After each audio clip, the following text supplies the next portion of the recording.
রাত প্রায় 2টা। ঢাকার এয়ারপোর্ট রোড একেবারেই ফাঁকা। হঠাৎ রাস্তার মাঝখানে দেখা গেল এক নারী, সাদা শাড়ি, মুখ নিচের দিকে ঝুলে আছে।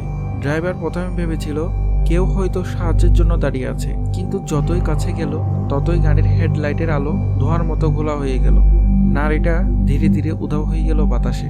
এই ঘটনাটি একদিনের নয়, বহু বছর ধরে রাস্তায় রাতের বেলা সাদা শাড়ি পরা এক নারীকে দেখা যায়। বলা হয় এক ভয়াবহ দুর্ঘটনায় তার মৃত্যু হয়েছিল এই রাস্তাতেই, এবং সেই থেকে সে নাকি প্রতিশোধ নিচ্ছে আর কাউকে রাস্তা পার হতে দিচ্ছে না।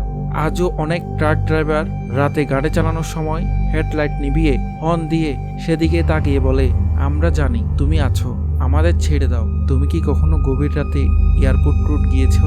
সত্যি হলে শেয়ার করো, আর এমন আরো ভিডিওর জন্য ফলো করো অজানা গুলি।